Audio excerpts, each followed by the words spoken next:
Hello, class.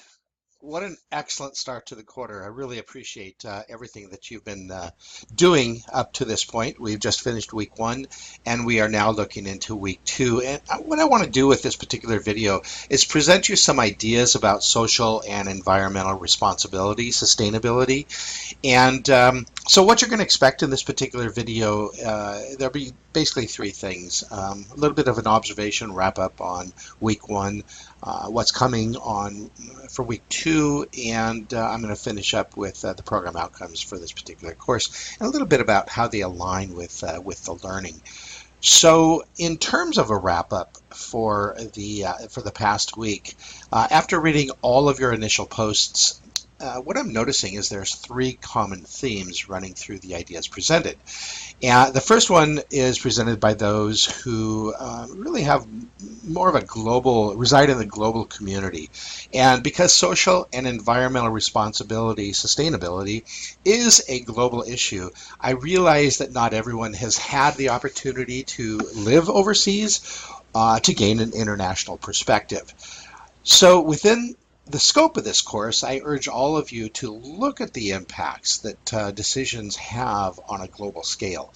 The way that you would do this is follow, for anything that you're looking to research, follow the supply chain, even into the global aspects, the international aspects to see what the interactions are.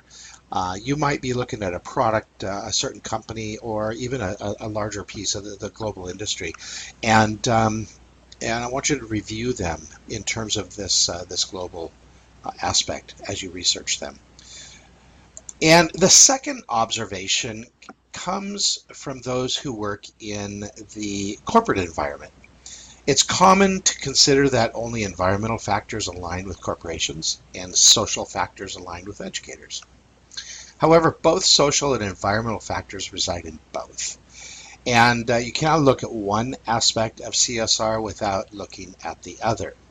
Now, the third perspective that I gained from the discussion posts this week were from educators.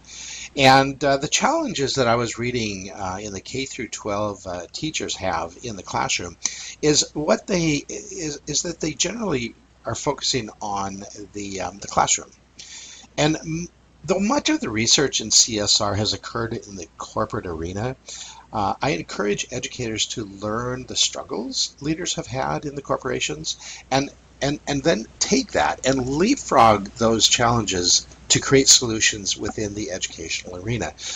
In the discussion post, I found some very interesting perspectives that were started in those discussions, and yeah, I think we can take those to some lengthy developments in how we look at social and environmental perspectives within this course in the educational environment. So this is going to really be exciting to see how this turns up over the next 9 weeks. So what's coming in week two? This week we're going to explore the ideas of the triple bottom line and the components of the natural step. You're going to learn about these two aspects. So the two models align with a more applied, sustainable development by understanding our individual living environments. And both models ask us to consider the daily choices that we make and how those choices impact the larger picture. So leaders who integrate the two models, what occurs when they do this in the organization is that they help employees grow individually while they also build this bridge that moves the culture toward a collective understanding. Now, as you learned in week one, there were many definitions of social and environmental responsibility based on the number of people that you asked. This is a problem.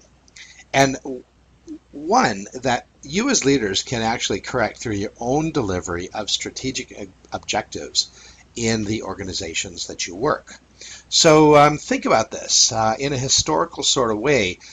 Traditionally, the structure is set up so that decisions are made from the top, and employees are asked to fall in line with those particular decisions. However, what we're going to learn in this course is that decisions can be made at each level in the organization, and each decision can impact the organization in really profound ways. So, as a leader creates a vision, creating the incentives surrounding that vision and training the employees on that particular alignment, these will function to serve and to change mindsets.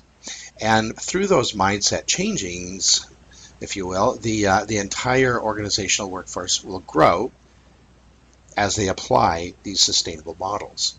So through incentives and to collectively understand a defined CSR objective, this will enhance the chances that the leader's change initiative will endure and carry the organization forward. This is how a learning organization sustains an organization's value. So as we continue on learning in this course, consider the implications that these two models, the triple bottom line or the natural step, consider how they align to your personal ethical values. Ask yourself how these models apply to your own personal values. Learn what you can as you research the organization that you're looking to research in the activity prompts that we do in the discussion boards. Learn what you can about how an industry that interests you or is or is not applying social and environmental policies to their strategic objectives. Consider what the leaders in that industry are doing to incorporate sustainability into the organization's strategy. Look at the organization's vision and mission statements. And from those statements, again, see how the alignment occurs from the mission and vision statements to the organization's strategic objectives. And as we continue along in the course, weeks, I think it's going to be 5, 6, and 7, we're going to really dig into some quantitative aspects, financial metrics, if you will. And though finance is not the only aspect of to quantify value for an organization, it is kind of the area that we're going to be looking at specifically.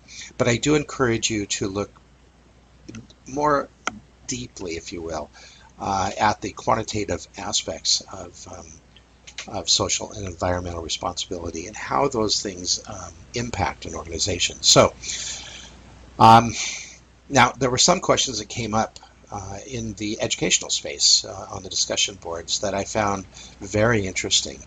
And as we go through the course, how I want you to think about these different challenges that are occurring, look at these pieces in terms of in terms of your dissertation. So, you guys are all on this path to complete a degree, to get into your dissertation point of the degree, and that follows all of the coursework. But during the coursework, I really urge you to look at how your research can impact or influence your direction on what you look at in your dissertation process. So some of these things that we look at could be very worthy, dissertation worthy. So consider that as you go through the course. And finally, the program outcome. How these things align with the program outcome. And I want to read it to you. So it is, develop the ethical leaders of the future who can incorporate social and environmental responsibility into organizational strategies. So keep that in mind as you move forward. There's going to be much that we are going to explore, learn, and look at. And I really look forward to how it is that you dig into the research to apply what it is that you see with regard to social and environmental responsibility, and how the two align together, and how those two things align to the larger picture of your organization. So with that, I look forward to all of the posts coming forward. I look forward to week 2 and beyond, and welcome to the class. Thank you.